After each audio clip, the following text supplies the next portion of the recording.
God fights for us. Joshua chapter 10. The stories told in Joshua display the greatness of God who fights for his people.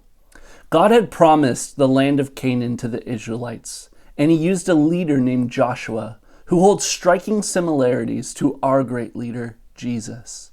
Joshua chapter 10 is a reminder of the victory we have in Jesus.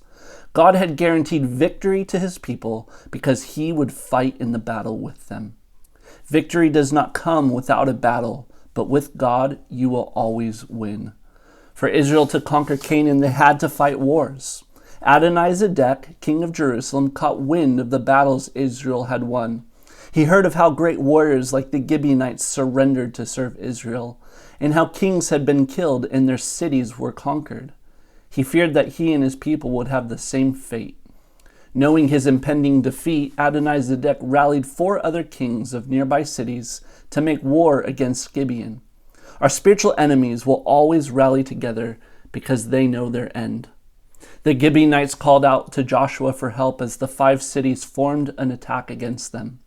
Because of the covenant made with the Gibeonites, Joshua pulled out all the stops to help fight in their battle. God promised to Joshua that he would win the battle, and so he set out in the night and marched with the promise of victory. The people of God do not fight for victory, but from victory. The promise of success is made even before we step into battle. As Joshua and his mighty men of valor arrived at Gibeon, the Lord threw the enemies into a panic, and they were chased back for miles. While the enemies were fleeing, the Lord sent hailstones from heaven to crush them.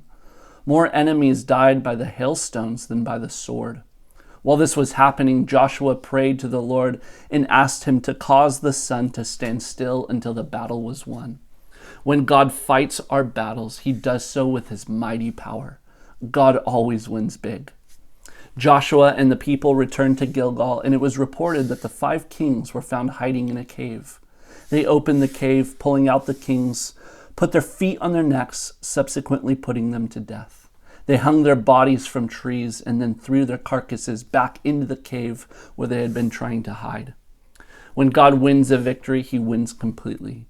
He finished the work, especially in disarming and shaming the enemy. Over the course of several months, Joshua and his men of war conquered all of southern Canaan. Joshua captured many kings and their lands because the Lord God of Israel fought for Israel. God will always fight for his people.